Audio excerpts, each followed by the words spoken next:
Jumpa lagi, saya Ari Sumanto dari NDLC. Nah, kali ini kita akan membahas mengenai apa sih peran seorang supervisor. Jadi seorang supervisor itu biasanya adalah posisi kepemimpinan di level pertama, di layer pertama setelah staff atau officer, di bawahnya seorang superintendent atau manager.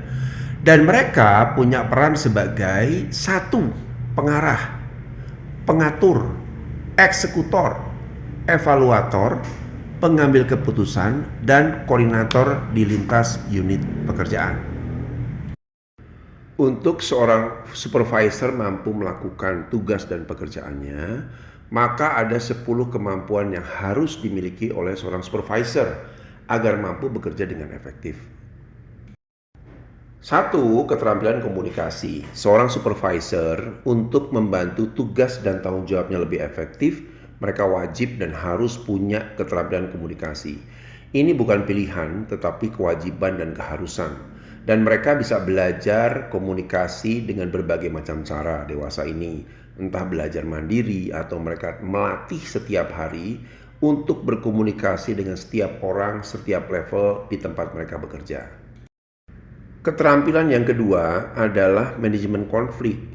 Karena ketika mereka menduduki posisi di atas, akan banyak hal yang memunculkan konflik ketika mereka tidak benar-benar memahami bagaimana konflik muncul dan bagaimana ia mengatasi konflik.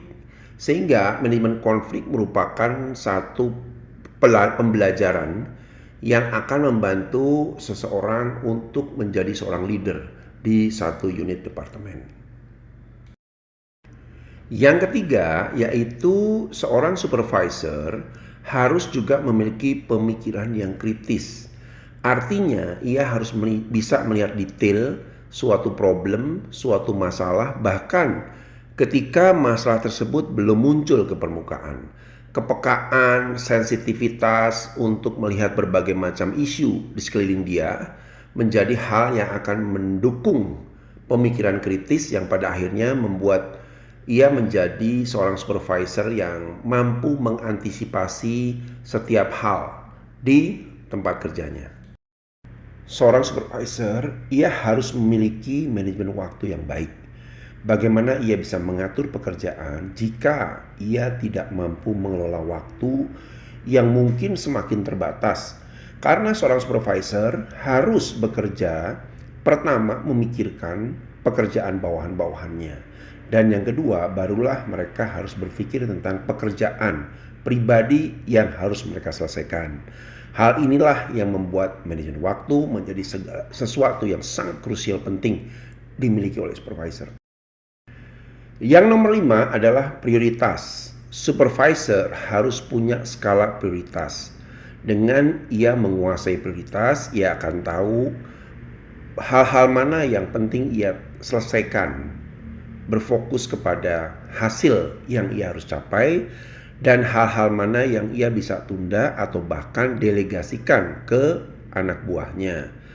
Prioritas adalah kekuatan seorang supervisor yang harus terus dikembangkan berdasarkan pengalaman. Yang keenam, seorang supervisor juga harus mampu mengelola keberagaman atau perbedaan. Karena suka tidak suka, mereka akan selalu berhadapan dengan perbedaan kepribadian, perbedaan karakter, perbedaan pola pikir, cara pandang, dan lain-lain. Baik di levelnya ataupun juga ketika ia harus menghadapi level di atas ataupun di bawahnya. Sehingga dengan ia mampu mengelola keberagaman akan membantunya untuk bisa menjadi supervisor yang efektif.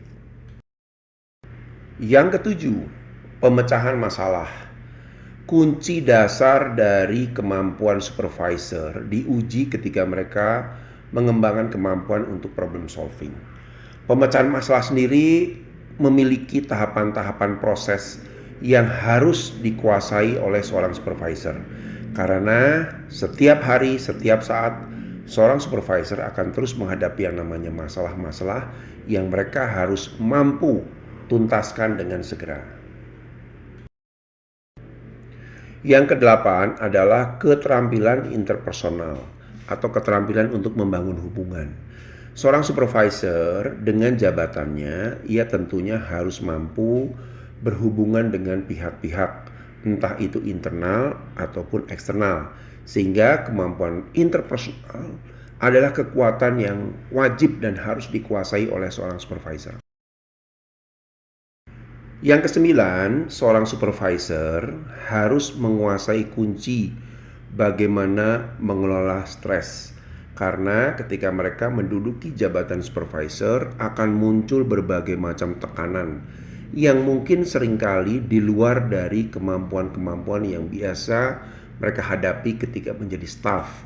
Nah, ini tentunya butuh proses pembelajaran, entah itu latihan secara personal ataupun mereka harus diikutkan pada pelatihan-pelatihan untuk memanage tekanan, memanage stres dengan baik. Nomor 10, yaitu keberanian untuk memutuskan. Kunci dasar seorang supervisor dan semua pemimpin adalah keberanian. Keberanian tentunya tidak bisa disamakan pada setiap orang. Tapi ketika kita menghadapi situasi-situasi yang butuh untuk keberanian itu muncul, tentunya ini menjadi salah satu kekuatan agar ia mampu mengambil keputusan yang sulit sekalipun juga. Itulah 10 hal utama yang harus dikembangkan oleh seorang supervisor dan seorang leader. Pada intinya adalah menjadi pekerja adalah anugerah, karena tidak semua orang bisa memiliki pekerjaan yang baik.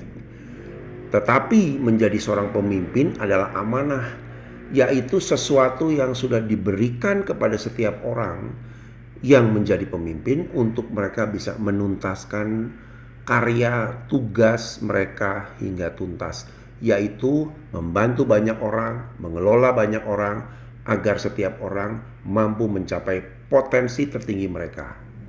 Salam sukses.